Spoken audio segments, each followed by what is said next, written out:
A programação orientada a objetos tem sido assaltada em muitos projetos, né? Você chega lá com a arma, passa aí todos os comportamentos ricos e fique só com os dados, né? 3 para você, 1, 2, 3 para mim. 4 para você, 1, 2, 3, 4 para mim. 5 para você, 1, 2, 3, 4, 5 para mim. Então é basicamente isso que tem acontecido em muitos projetos. Deixa eu tentar explicar para vocês o seguinte. É muito comum a gente se inspirar e a gente usar artigos e tutoriais e você entra, por exemplo, num site de um framework ou de uma biblioteca e vai lá, você vai ver os exemplos.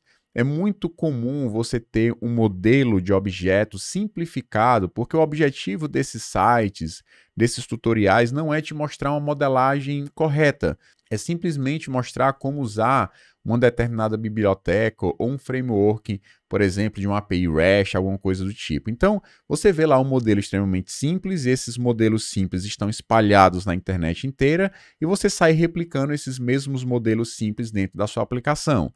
Sendo que quando você tem uma modelagem anêmica, para usar o termo cunhado pelo Martin Fowler, você tem um objeto extremamente... Ele parece com um objeto de domínio, ele tem cheiro de objeto de domínio, ele tem nome de objeto de domínio, ele tem os atributos do objeto de domínio, mas quando você olha com mais calma, você percebe que esse objeto ele não tem comportamentos ricos, ele não implementa as regras de negócio daquele objeto.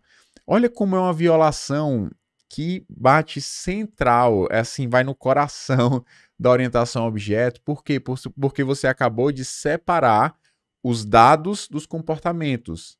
E o que é um objeto? Um objeto é a junção, é a cápsula, né, ou essa estrutura que agrupa dados e comportamentos. Se você tira os comportamentos do objeto e você coloca esses comportamentos em outro lugar completamente diferente, você acabou de deixar o seu modelo anêmico, ou seja, pobre, ele fica apenas com os dados, né, e às vezes com métodos getters e setters, né, como diz o Martin Fowler.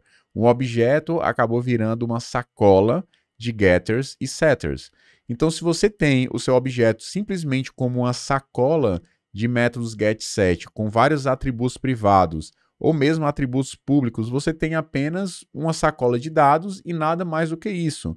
E grande parte de ser objeto é o fato de que você tem os dados e os comportamentos juntos, encapsulados dentro de um objeto. Ou seja, esses comportamentos garantindo a consistência dos dados, garantindo no lugar mais correto, digamos assim, no lugar certo, garantindo que esses dados vão ser consistentes, exatamente porque você colocou os comportamentos certos no lugar certo. O Eric Evans falou no seu livro do DDD, não sei exatamente qual é a página, porque eu vi essa citação fora do livro, um dos maiores erros dos programadores é desistir muito facilmente, presta atenção, desistir muito facilmente de colocar os comportamentos certos no lugar certo. Colocar os comportamentos certos no lugar certo. Quando você desiste de fazer isso, você começa a colocar os comportamentos certos no lugar errado, em outro objeto, e você começa a ir em direção a uma programação procedural e não uma programação orientada a objetos. Porque na programação procedural você tem comportamentos trabalhando com dados.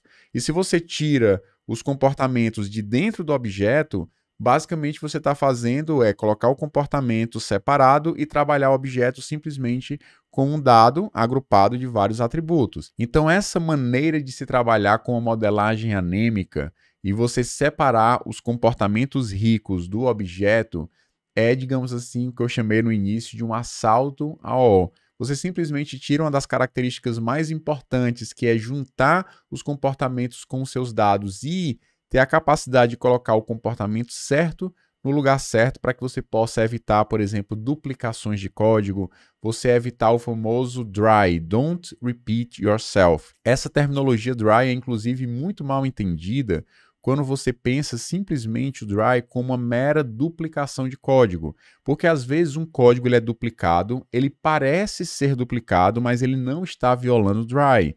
Quando você tem propósitos diferentes e aquelas coisas andam de formas diferentes, embora elas possam eventualmente parecer iguais no primeiro momento, mas são duas funcionalidades que têm propósitos diferentes.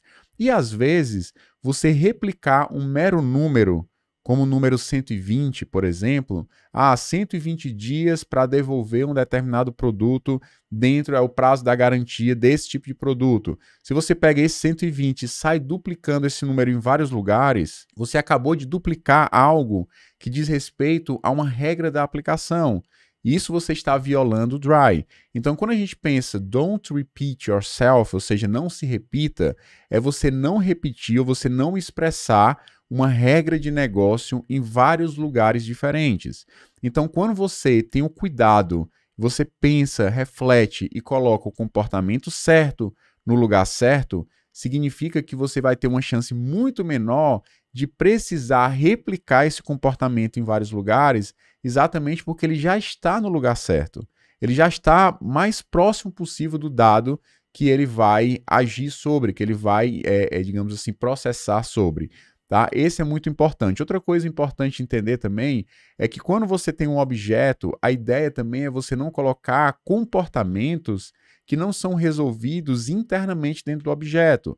Então, por exemplo, colocar um comportamento para o objeto se salvar envolve não apenas os dados do objeto, mas envolve interação com o banco de dados, interação com bibliotecas e frameworks, e aí não faz tanto sentido você colocar isso dentro do objeto, porque você vai trazer responsabilidades que não dizem respeito apenas àquele objeto. Se você tem, por exemplo, um comportamento que vai precisar dos dados daquele objeto, mas vai precisar de dados de outros 2 ou 3 objetos, provavelmente esse comportamento não deve estar dentro desse objeto e colocar em outro local.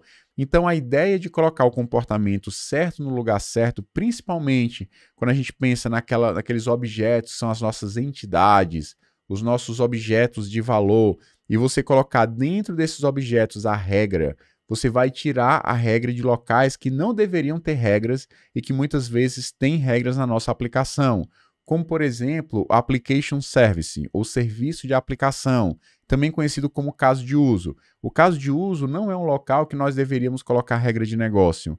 É um local que nós deveríamos orquestrar o fluxo da aplicação e usar as regras de negócio que estão definidas, por exemplo, nas entidades, nos objetos de valor, nos serviços de domínio, que são coisas diferentes do caso de uso, que tem muito mais um propósito de orquestração.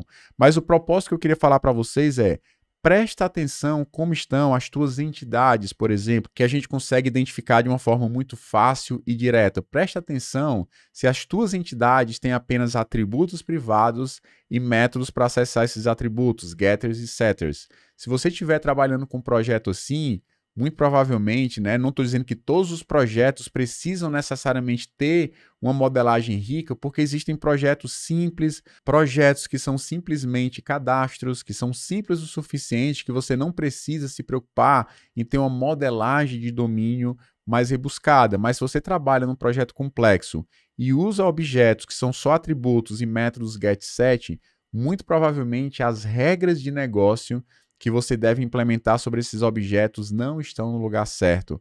Muito provavelmente deveriam estar dentro do objeto e elas não estão. Então eu diria que a gente precisa pensar não apenas em replicar aquilo que a gente vê muitas vezes em tutoriais, né? E isso já está tão espalhado que já entrou nos projetos, já entrou em projetos complexos e grandes, trabalham dessa forma, separando, olha aí como é estranho, separando os dados e os comportamentos. Mas isso tem a ver com o OO? Mas a OO não diz que é para juntar dados e comportamentos? É exatamente isso. Por isso que eu chamei de assalto à OO. Se você gostou desse vídeo e quer saber um pouco mais sobre como ter um modelo rico na tua aplicação, deixa o like, diz aqui embaixo como é que a tua aplicação funciona, se ela usa modelos anêmicos. Se você não entendeu ainda muito bem o que é um modelo anêmico e um modelo rico, também coloca nos comentários que a gente vai estar olhando. A gente quer te ajudar nesse processo de você ir para um novo patamar, aprender a juntar todos esses conhecimentos para formar uma aplicação que seja arquiteturalmente saudável e que a tua aplicação possa se beneficiar de um OO que seja de acordo, né, alinhada com os princípios ou com os pilares que o próprio paradigma defende. Então era isso que eu tinha para falar com vocês. Deixa o like, compartilha, coloca um comentário o que você achou do vídeo. A gente se vê no próximo. E se você não é inscrito no canal, se inscreve para nos ajudar a chegar a 100 mil inscritos. Um grande abraço e até o próximo vídeo.